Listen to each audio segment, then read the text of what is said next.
اللہ صلی اللہ علیہ وآلہ وسلم العلماء باقون ما بقی الدہر۔ السلام علیکم ورحمۃ اللہ وبرکاتہ۔ مجھے حکم دیا گیا ہے کہ اپنا مقالہ قراءت کیجیے، لیکن انتہائی اختصار کے ساتھ۔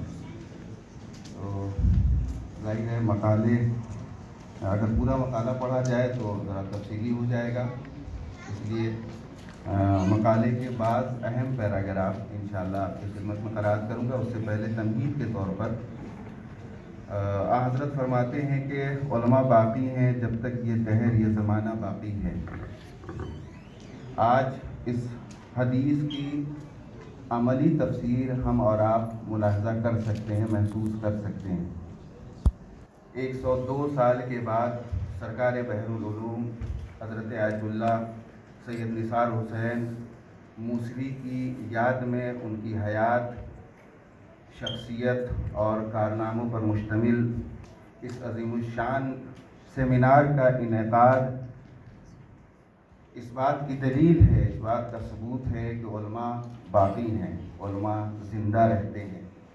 اس لیے کہ انسان مرتا ہے، انسان کا کردار نہیں مرتا۔ انسان مرتا ہے، انسان کے کارنامے نہیں مرتے۔ شخص مرتا ہے، انسان کی شخصیت زندہ رہتی ہے۔ سرکار بحر العلوم منفرد شخصیت کے حامل تھے۔ میرے مضمون کا عنوان ہے سرکار بحر العلوم کی علمی شخصیت۔ ظاہر ہے بہت جلدی میں یہ مقالہ لکھا گیا اور اس موضوع کے اوپر تفصیل سے روشنی ڈالی جا سکتی تھی۔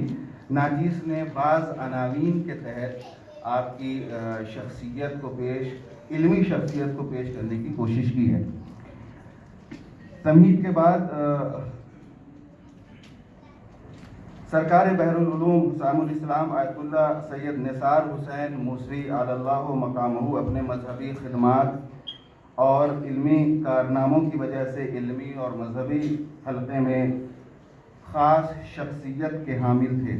راقم نے آپ کا درخشاں عہد درک نہیں کیا اور نہ ہی آپ کے متعلق اتنا پڑھا اور سنا ہے کہ آپ کی ہمہ جہت شخصیت پر بھرپور روشنی ڈالی جا سکے، لیکن آپ کے علمی کارناموں اور باقیات الصالحات کی روشنی میں وثوق سے اتنا ضرور کہا جا سکتا ہے کہ آپ اپنے دور کے علمی و مذہبی حلقے میں منفرد شخصیت کے مالک تھے۔ سرکار بحر العلوم کی شخصیت میں ایک تنوع تھا، اور اسی تنوع نے جہاں عوام الناس کو بے پناہ متاثر کیا، وہیں سلاطین وقت بھی آپ کی علمی و سماجی شخصیت سے متاثر ہوئے بغیر نہیں رہے۔ آپ قوم ملت کے مذہبی رہنما بھی تھے اور سماجی کارکن بھی۔ آپ بہترین مؤلف و محقق تھے اور برجستہ ادیب و شاعر بھی۔ آپ ایک بلند مرتبت عالم بھی تھے اور ایک عملی انسان بھی۔ عام طور پر ذی علم انسان علم کی وسعتوں میں اتنا گم ہو جاتا ہے کہ خارجی دنیا سے اس کا تعلق ختم ہو جاتا ہے۔ اسی طرح جن افراد میں قوت عمل زیادہ ہوتی ہے، ان کی حصول علم کی صلاحیتوں کا مکمل ارتقاء نہیں ہو پاتا۔ ایسے افراد بہت کم ملیں گے جن کا علم عمل پر یا جن کا عمل علم پر اثر انداز نہ ہوا ہو۔ علم اور عمل کا ایک جگہ جمع ہو جانا شخصیت کے متوازن ہونے کی دلیل ہے، اور یہی توازن سرکار بحر العلوم کی شخصیت کی امتیازی خصوصیت اور خاصیت تھی۔ آپ نے جہاں اپنے اعلیٰ علم کے ذریعے قوم و ملت کی علمی و معنوی تشنگی کو دور کیا، وہیں عملی میدان میں قدم رکھ کر لوگوں کی دنیاوی اور جسمانی ضرورتوں کو بھی پورا کیا۔ ظاہر ہے آپ کی شخصیت گوناگون خصوصیات کی حامل تھی اور ہر خصوصیت پر تفصیل سے روشنی ڈالی جا سکتی ہے، لیکن سر دست اس مضمون کا عنوان علمی شخصیت ہے، جسے یہاں بعض عناوین کے تحت پیش کیا جا رہا ہے۔ سب سے پہلا ذیلی جو سرخی سب سے پہلی ہے وہ ہے القاب و خطابات۔ انسان کی شخصیت صرف اس کے خاص نام سے ہی نہیں بلکہ اس کی کنیت، لقب اور تخلص اور خطاب کے ذریعے بھی پہچانی جاتی ہے۔ اسی لیے خطابات اور القاب کی اپنی ایک اہمیت ہے۔ یہ القاب شخصیت و کردار کا آئینہ ہوتے ہیں، عام طور سے شخصیت میں موجود خوبیوں اور اچھائیوں بلکہ امتیازات و خصوصیات کو اجاگر کرنے کے لیے القاب و خطابات دیے جاتے ہیں تاکہ دوسروں کے لیے صاحب لقب کی شخصیت میں موجود خوبیاں واضح ہو سکیں۔ آیت اللہ سید نثار حسین تاباسرا کی زندگی میں آپ کو بہت سے ایسے خطابات دیے گئے جن سے آپ کی شخصیت میں موجود دیگر خصوصیات و امتیازات کے علاوہ علمی لیاقت و صلاحیت پوری طرح واضح و آشکار ہوتی ہے۔ جو القاب دیے گئے ان میں سب سے پہلے عمدۃ العلماء ہے۔ ناچیز نے تفصیل لکھی چونکہ وقت کم ہے لہذا صرف اشارہ۔ سب سے پہلا لقب عمدۃ العلماء، اس کے بعد بحر العلوم، ظاہر ہے علماء علوم یہ سب علمی شخصیت کو آشکار کرنے کے لیے ایک اہم لقب ہے حسام الاسلام۔ یہ لقب بھی ناصر الدین شاہ نے سفر خراسان میں دیا تھا۔ اس لقب یا خطاب کے تناظر میں آپ کی ان مذہبی سرگرمیوں کی جھلکیاں دیکھی جا سکتی ہیں جو آپ نے مذہب حقہ کے دفاع میں انجام دی تھیں۔ مناظروں کے دوران آپ نے جس طرح مخالفین کو زیر کیا ہے اس کے پیش نظر یہ خطاب آپ کی شخصیت کے لیے بہت مناسب معلوم ہوتا ہے۔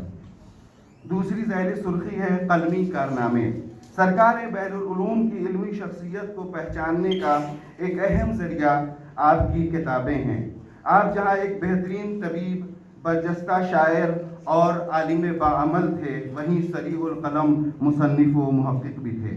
آپ کو ابتدائی سے لکھنے کا بہت زیادہ شوق تھا، اسی لیے قلم کی روانی اور فکر کی جولانی نے جس موضوع کو اختیار کیا صفحہ قرطاس پر سیاہ لکیریں ابھرنے لگیں۔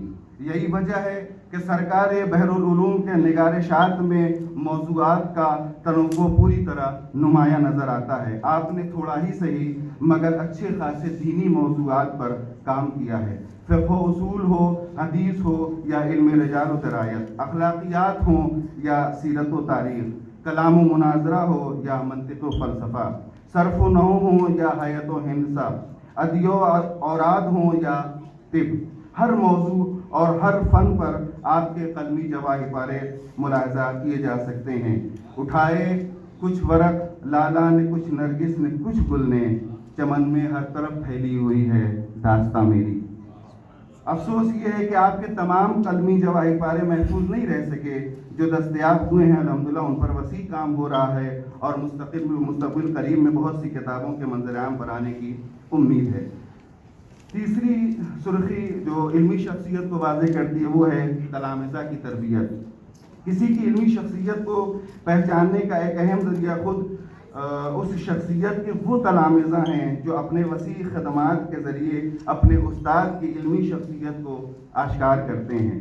سرکار بحر العلوم کے تلامذہ کا سرسری جائزہ بھی لیا جائے تو اندازہ ہوگا کہ آپ نے اپنی زندگی میں بہت سے شاگردوں کی علمی و دینی تربیت فرمائی ہے۔ آپ کے تلامذہ کی فہرست کافی طویل ہے۔ لکھنؤ کے قیام کے دوران آپ خود حصول علم میں مشغول تھے، طلاب علوم دینیا کو درس دیتے تھے۔ اس تناظر میں آپ کے تلامذہ کی صحیح تعداد کا اندازہ لگانا مشکل ہی نہیں، محال نظر آتا ہے۔ بعض تذکرہ نگاروں نے آپ کے چند تلامذہ کے نام لکھے ہیں جو تذکرے کی کتابوں میں دیکھی جائے۔ یہ بات پیش نظر اختتامیہ چونکہ وقت ختم ہو رہا ہے، یہ بات پیش نظر رہے کہ اس عنوان کے تحت مزید تفصیل سے لکھا جا سکتا اور مذکورہ ذیلی عناوین پر بھی سیرحاسی بحث کی جا سکتی ہے، لیکن اس مختصر سے مضمون اور قلیل وقت میں اس سے زیادہ کی گنجائش نہیں ہے۔ انشاءاللہ مرکز احیاء آثار علماء بہار کے ذریعے آپ کی شخصیت کے دیگر اہم ترین پہلوؤں سے قوم و ملت کو آشنا کرنے کی کوشش کی جائے گی۔ آخر میں 4 مصروں پر اپنی بات ختم کرتا ہوں۔